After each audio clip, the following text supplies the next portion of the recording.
মাত্র 4টি মৌ বক্স দিয়ে মধু আহরণ শুরু করলেও এখন মামুনুর রশিদ মামুনের মৌ বক্সের সংখ্যা 450টি।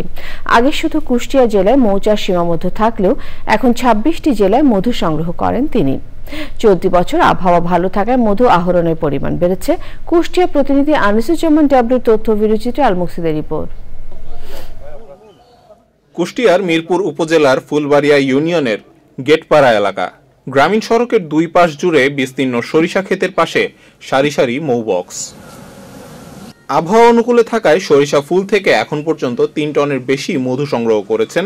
সব মিলিয়ে এবছর 20 থেকে 25 মেট্রিক টন মধু সংগ্রহের আশা করছেন এই মৌচাষী। এই বছরের আমার লক্ষ্যমাত্রা 20 টন। অলরেডি আমি 3 টনের উপরে সরিষা ফুলের মধু হারভেস্ট করে ফেলেছি। তো এই যে ওয়েদারটা আছে, এই ওয়েদারটা থাকলে আমার 5 টন মতো সরিষা ফুলের মধু পাবো।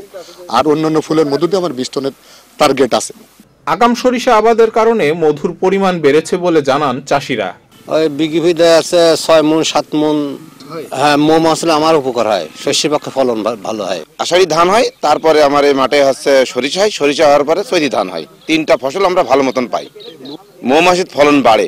প্রতি 8 থেকে 10 দিন পর পর মধু সংগ্রহের কাজ চলে বলে জানান খামারের কর্মচারীরা। 10 থেকে 12-14 দিনের ভিতরে আমরা মধু ভাঙি এবং আবহাওয়ার ভিতরে থাকে বুঝছেন। এই যে যত তাপমাত্রা বেশি থাকবে তত তাড়াতাড়ি আমাদের মধু ভালো, এখানে মানটা ভালো।